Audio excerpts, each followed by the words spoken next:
Benny and the Bank Robber. Read by the author, Mary C. Findley.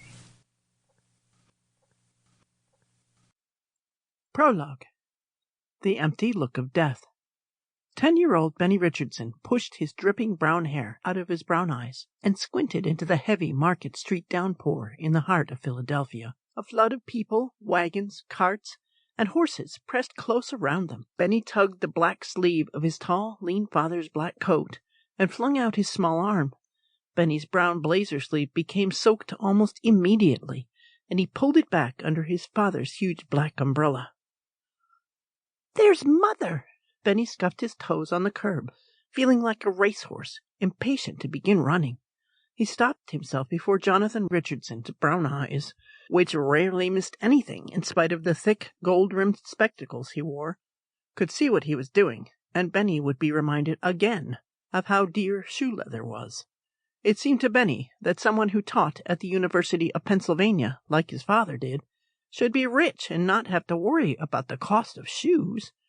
He looked up curiously at his father's neat black beaver hat and tidy suit, and his carefully tied gray and red and white striped tie. The red and white stripes in the tie reminded him of peppermint, and he wriggled a few steps away from the umbrella and his father's restraining arm to try to see better. Benny was almost jostled away from his spot on the curb beside his father. Jonathan Richardson pulled Benny back under the big black umbrella.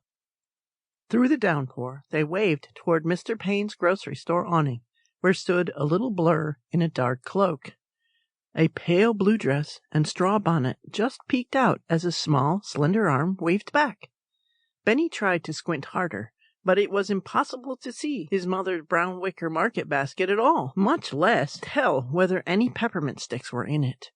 After all, she hadn't promised. His favorite sweet was a rare enough treat, and if there were any in the basket, he certainly hoped they wouldn't dissolve in the rain before they got across the street.